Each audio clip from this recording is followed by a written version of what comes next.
Here is a guide to help pre-service teachers understand and implement inclusive practices within their future career. I will break down and provide examples on 3 aspects: inclusive curriculum, what is being taught; inclusive pedagogy, how it is being taught; and inclusive assessment, how is it being assessed. Farias, Hasty and Mosqueda explain inclusive pedagogy as a pedagogical approach that responds to learner diversity in ways that avoid marginalization of some learners in the community of the classroom. It is a pedagogical technique which promotes a student-centered classroom that pays attention to varied background, learning styles, and abilities of all students. According to Hay and Penny, the inclusive pedagogical approach fosters an open-ended view of each child's potential to learn.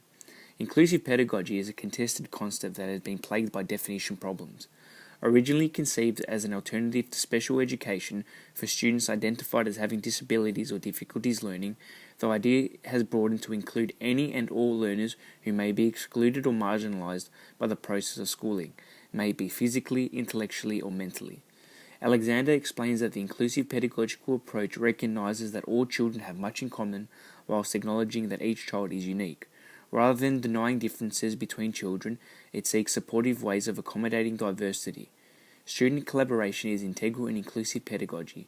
This allows students to build a sense of an all-encompassing community and can increase appreciation of diverse individuals. Below are pedagogical approaches which can promote an inclusive classroom and are examples of inclusive pedagogy. Example 1. Collaborative learning.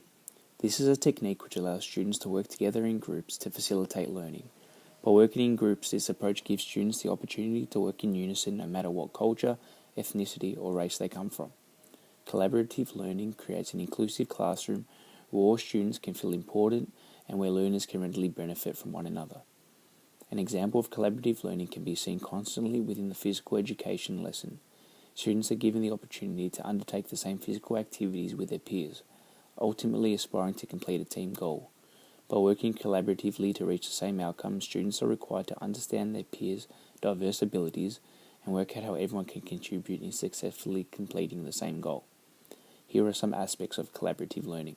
Goals. Students can establish goals which are specific to their abilities and achievable for all members.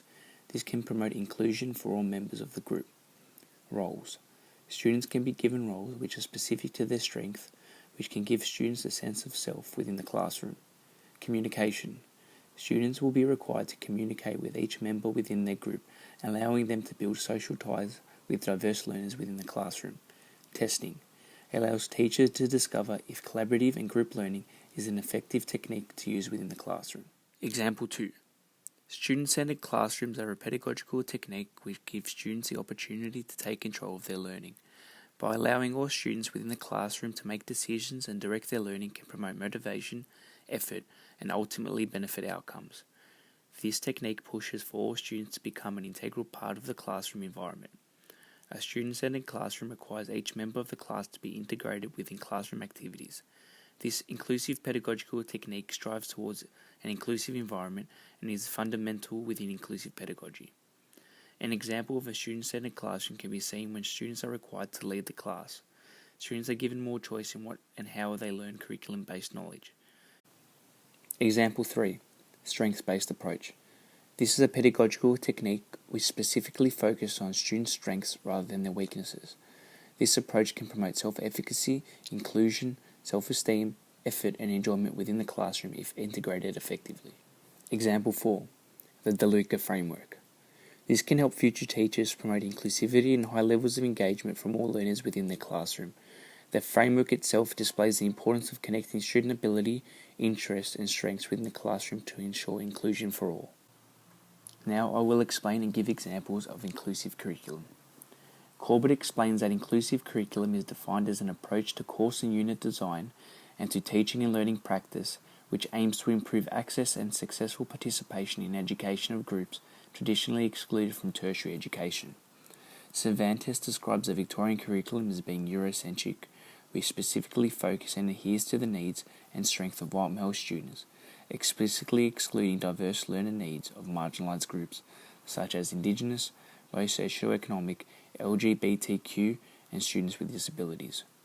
By incorporating an inclusive resource within the current curriculum, diversity must be at the forefront of change.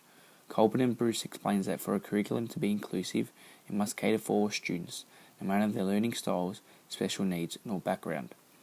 Australia is defined as a multicultural country with communities becoming more diverse each year. Corbett explains that schools must be adaptable to change and provide new and inclusive resources for diverse students who are attending Australian schools. Issues of the current Australian and Victorian curriculum.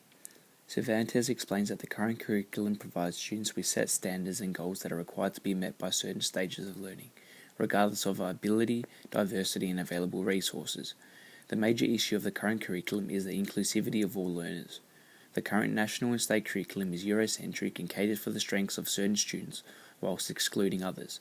Teachers are responsible for adapting inclusive curriculum resources within their classroom to challenge the exclusion set by the current curriculum. I will now dive into two models of inclusive curriculum resources which are readily available for current teachers. They are Sports Education Model and Youth Action. Example 1. The Sports Education Model is an inclusive curriculum resource which caters for all students' needs within any diverse setting through providing a holistic sports-based experience. The goal of the Sports Education Model is to give students the opportunity to become players in the fullest sense and to develop their competencies and literacies within a sporting context. The Sports Education Model provides teachers with new ways of incorporating all students within the HPE lesson, regardless of their ability levels. Diverse and low-level ability students who would normally be excluded through traditional curriculum standards are provided an equal opportunity to develop and learn through this inclusive resource. The model gives all students the opportunity to work collaboratively within the HPE classroom through the key principles listed below. Reflection. Give students the opportunity to reflect on their progress and critique their goals whilst providing students with constant feedback and support. Competition. Students work collaboratively in a game sense activity striving to reach a team goal. Seasons. Long-lasting seasons allow students to create an in-depth understanding rather than only focusing on a certain skill for 1 or 2 weeks. Teams. Students are placed into teams which they will work with throughout the whole season, giving students a chance to build strong relationships with their peers and learn each other's strengths. Culminating event. This aspect gives students the opportunity to make an individualized goal which reflect their ability levels which are relevant and achievable. Example 2. The Youth Action Resource. Through mainstream curriculum, students are often required to learn about multiple aspects of life. However, they rarely explore their own lives and their communities.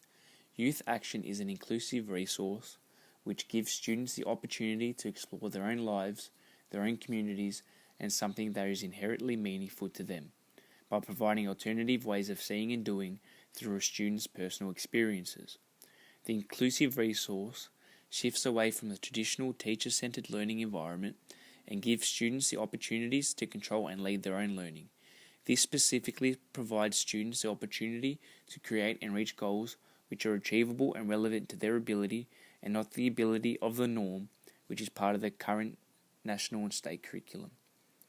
Youth Action is an example of an inclusive curriculum resource within the HPE setting, which specifically incorporates a strengths-based and critical inquiry approach to engage students in the everyday world of movement.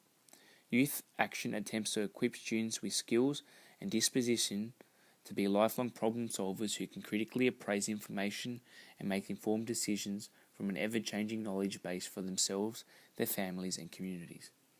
Youth Action specifically links with the Victorian HPE curriculum through its educative purpose. It also provides specific strengths-based and critical inquiry approaches which give teachers a resource to construct multiple relevant, inclusive and diverse lessons for all students within their classroom. Youth Action is an inclusive curriculum which requires students to work in collaboration with their peers using a strengths-based approach. Now I'll talk about inclusive assessment. Smith explains that traditional assessment often narrowly focuses on a set of skills and abilities which can be easily reached for some students and unachievable for others. Assessment within PE often measures and prioritizes subordinate abilities that have little connection to skills needed in broader lifestyle physical activity. Assessment refers to a variety of tasks and settings where students are given opportunities to demonstrate their knowledge, skill, and understanding. Seidentop and Tannehill explain that inclusive assessment strives to minimize the discrimination some students may face as well as eliminate any feelings of isolation within the classroom setting. A school which provides students with inclusive assessment gives students of diverse ability levels the opportunity to be successful within the classroom. Here are some key principles required for inclusive assessment. Assessment should articulate timely, achievable goal or learning intention that articulates where the learner wants to get to. Support the learner with frequent feedback to let them know if they are on track. Articulate a criteria for achieving their goal. Reward hard work and praise productive student effort and strategies. Be authentic, worthwhile, and meaningful. Assessment should uncover if the learner has the prerequisites for further learning. Connected to curriculum and pedagogy, assessment should be efficient and feasible. I will now explain inclusive assessment approaches available for teachers to promote inclusion within their classroom. Example 1. Alternative assessment. Teachers are often required to alter assessment strategies to create an inclusive environment within their classroom. Teachers must shift away from the traditional assessment technique, which assumes that all students can achieve the same goal. Alternative assessment basically means giving students different ways of being evaluated, which take into consideration aspects of diversity, culture, sexuality, ability level, and resources. Example 2. Think, pair, share. This inclusive approach provides a student-centered, informal assessment technique where teachers observe students as they discuss and compare their knowledge, learning, and understandings with fellow students. Here is the breakdown of the think, pair, share notion. Think. Students think individually about a question posed by the teacher. Pair. Students pair up and compare their ideas with one another. Share. In the same pairs as before, students then explain to the class how they interpreted and answered the question at hand. Teachers can use this effectively as an inclusive assessment approach during PE lessons. For example, students may have been refining their bowling technique in terms of cricket during the lesson. There could be a 10-minute reflection period at the end of the class to allow students to incorporate the think, pair, share approach. By discussing what they've learned and questioning one another about the technique at hand, fundamentally gives all students, regardless of their bowling ability, the equal chance to be assessed by themselves and their peers. Example 3. Smart goal setting. Specific, measurable, attainable, relevant, and timely are aspects of the SMART goal setting approach. This inclusive assessment technique gives teachers the opportunity to track student development through achievable and reachable learning goals relevant to student capability and ability level. S. Specific. What do you want to achieve? M. Measurable. How will you measure the goal and achieve the objective? A. Attainable. Is the goal achievable for the student? R. Relevant. Is reaching the goal relevant to the student? Why does the student want to reach the goal? T. Timely. Set specific deadlines for the goals to be met. The SMART goal setting technique allows teachers to create assessments which are relevant, relatable, and individualized to each student within the classroom. Unlike traditional assessment, which expects all students to be able to reach the same outcome regardless of diverse ability levels.